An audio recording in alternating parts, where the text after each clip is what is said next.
جیسے لاٹھی سے اژدہا بن جاتا تھا، جب حضرت موسیٰ ہاتھ لگا لیتے تھے تو وہ پھر لاٹھی ہوتی۔ حضرت موسیٰ کا زور اور ان کی سچائی دکھانے کے لیے خود حضرت ڈرتے تھے، خذھا ولا تخف، پکڑو مت ڈرو، سنعیدھا سیرتھا الاولی، پہلی والی شکل ہو جائے گی۔ حضرت دیکھ رہے تھے کہ بھلا ہے تو بڑا سر ہے اس کا، پھنکار رہا۔ حق تعالیٰ نے کہا خذھا، پکڑو، یہ تو آپ کی لاٹھی ہے، اژدہا تو کسی کے لیے ہے۔ جب حضرت موسیٰ نے ہاتھ ڈالا تو لاٹھی بن گئی۔ خذھا ولا تخف۔ اور جادوگروں نے جب میدان میں لاٹھیاں اور رسیاں پھینکی اور میدان بھر گیا ان سے، امام راضی نے لکھا ہے کہ حضرت موسیٰ علیہ السلام وہ بھی آہستہ آہستہ سائڈ پہ ہوتے رہے۔ حق تعالیٰ نے کہا لا یخاف لدی المرسلون، پیغمبر نہیں ڈرا کرتے، آپ اپنی لاٹھی پھینک دے ذرا، ان کا جادو اور سحر ایسا اڑے گا۔ فَإِذَا هِيَ تَلْقَفُ مَا يَأْفِكُونَ، جب حضرت نے لاٹھی ایسی پھینکی تو اس سے وہ اژدہا بنا جس نے سر اٹھایا، اور جتنے ان کے بنائے ہوئے تھے پکڑ پکڑ کے مار نہیں رہے، کھا رہی ہے انہیں۔ کچھ دیر کے بعد پورا میدان جادوگروں کے بنائے ہوئے جادو اور سحر سے خالی ہو گیا، اور حضرت موسیٰ علیہ السلام کی لاٹھی سے اللہ کی قدرت کے طور پر جو معجزہ اژدہا بن چکا تھا وہی میدان میں پھنکار رہا، دندناتا پھر رہا ہے۔ اللہ اللہ، حق تعالیٰ فرماتے ہیں میں حق کو اس طرح غالب کرنا جانتا ہوں۔ اور حضرت موسیٰ نے ان کو کہا تم نے جو کچھ کیا ہے یہ سحر ہے، اللہ ان قریب اس کو ڈسمس کر دے گا۔ سحر کا آخری انجام صبر ہے، سحر دیر پا نہیں ہوتا، سحر سے تکلیفیں ہوتی ہے، راستے بند ہوتے ہیں، زحمت اور گرانی پیش آ سکتی ہے، لیکن سحر حقیقت کو منقلب نہیں کر سکتا ہے۔ اختلف اہل السنہ والاعتزال هل تنقلب الحقیقہ بالسحر ام لا، وقد تکلم علیہ کلاما مشبعا صدر الدین الشیرازی فی کتابہ الحکمۃ المتعالیہ یقال له الاسفار الاربع۔ اس لیے سحر کا کام صرف اتنا ہے کہ آدمی معمول سے پیچھے ہٹے۔ کیا سحر کارخانہ بھی ڈسمس کر سکتا ہے؟ اور زرداری صاحب سے تو نہیں، لیکن گیلانی صاحب سے حکومت بھی لے سکتی۔ لوگ تو سمجھتے ہیں کہ وہ سب کچھ سحر کر رہا ہے۔ قرآن شریف میں اس جگہ موسیٰ علیہ السلام نے کہا ہے وَمَا جِئْتُمْ بِهِ السِّحْرُ، جو تم نے کیا خالص سحر ہے، ان اللہ سیبطلہ، اللہ اس کو توڑ دے گا۔ علماء دین نے عجیب بات لکھی ہے، لکھا ہے کہ سورۃ فاتحہ 11 مرتبہ پڑھی جائے اور پھر 3 مرتبہ لکھی جائے بغیر زبر زیر اور نقطے کے، اور آیت الکرسی 3 مرتبہ 11 مرتبہ پڑھی جائے اور 3 مرتبہ لکھی جائے، اور آخری 4 کل 11 مرتبہ پڑھی جائے اور 3 مرتبہ لکھی جائے۔ اور اس کے بعد قرآن کریم کے اندر جتنی آیات ہے سحر کی، جس میں سحر کا لفظ ہے، یہ سب جمع کرے پتلے باریک خط سے، اور جب یہ آیت آئے وَلَا يَفْلِحُ السَّاحِرُ حَيْثُ أَتَىٰ، جادوگر کبھی کامیاب نہیں ہوگا اور جادو کبھی بھی دیر تک نہیں چلے گا، اس کو بار بار لے کے اور آخر میں 11 مرتبہ درود ابراہیمی پڑھے اور 3 مرتبہ لکھ لے۔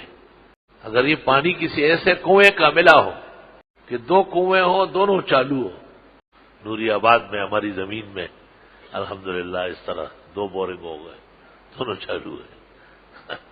منصور کو چاہیے کہ اس کی قدر کرے اور اس کا احترام کرے، اور چشمہ فیضان ہے بہت بڑا، کہاں ڈھونڈنے کے لوگوں کو کہاں بھیجے دیں؟ اب ہم کہتے ہیں ہماری زمین پر سب موجود ہے، وہاں سے پانی لائے تو بہت زیادہ بہتر ہے، اور اس سے لکھے، اور جس شخص کو سحر محسوس ہو یہ پگھلا کر بالٹی میں ڈالے، اور بالٹی اسی پانی کا ہو دونوں جگہ کا، اور وہ اس سے نہا لے، اسی لمحے میں صحت مند ہو جائے گا، صحت محسوس ہوگی۔ عجیب بات یہ ہے کہ لوگ یہ تو یقین کرتے کہ سحر ہوتا ہے، لیکن یہ یقین نہیں کرتے کہ سحر ٹوٹتا ہے۔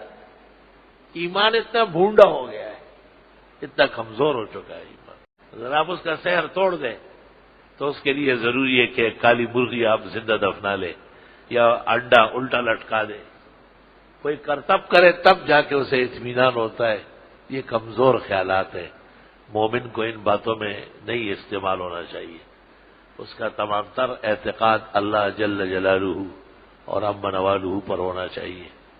بلا شبہ اللہ رب العزت انہی کے دست عالیہ میں اور دست اقدس میں شفا کے خزانے ہیں، اور اس کے لیے ایک پراپیگنڈا کرتے ہیں کہ جی پیغمبر پر بھی سحر ہوا ہے۔ یہ جس طرح پراپیگنڈا ہے اس طرح حقیقت نہیں ہے۔ علماء کی ایک بہت بڑی جماعت اس کا انکار کر رہی ہے، اور وہ کہتی ہے کہ پیغمبر پر سحر ہونا پیغمبر کے نبوت کا انکار ہے۔ دو آنے کے 6 پیسے کے لوگ روڈوں پہ بیٹھے رہتے ہیں اور لوگوں کو کہتے ہیں کہ جی نبی پر بھی ہوا ہے نا، نبی پر آپ کہیں کہ نہیں ہوا ہے تو جھوٹا ہے، کذاب ہے، جھوٹ بولتا ہے۔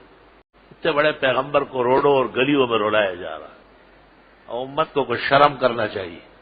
قرآن کریم سورۃ کہف میں ہے وقال الذین کفروا ان تتبعون الا رجلا مسحورا، سورہ بنی اسرائیل میں، کہ کافر لوگ کہتے تھے کہ پیغمبر پر سحر ہوا ہے۔ یہ کفار کا عقیدہ ہے، مسلمانوں کا نہیں ہے۔ ایسا سحر جس سے معمولات متاثر ہو، جس سے نبوت اور نبوت کی تعلیمات کو نقصان پہنچاؤ، ایسا سحر، ایسا جادو نبی کریم صلی اللہ علیہ وسلم پر کبھی بھی نہیں ہوا ہے، کسی پیغمبر پر بھی نہیں ہوا ہے۔ موسیٰ علیہ السلام کے سامنے کتنا سحر تھا، پورا میدان بھرا ہوا تھا، لیکن آپ کی ایک لاٹھی کے پھینکنے سے سارا ختم ہو گیا۔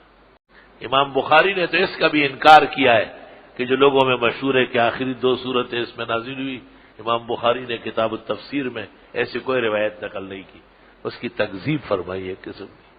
ہاں یہ ٹھیک ہے کہ بطور دعا کے اور شفا کے اللہ جل جلالہ نے یہ 2 سورتیں نازل فرمائی، آپ پڑھتے تھے اور اس سے آپ کو صحت بحال ہوتی تھی، اور بعض روایات میں کہ گرے لگے ہوئے تھے بئر اروان کے اندر یا بئر زروان کے اندر، تعویذ لٹکے ہوئے تھے، وہ نکالے گئے اور 11 آئے تھے اور 11 گرے اور بس وہ کھل گئے اور حضرت بالکل ٹھیک ہو گئے۔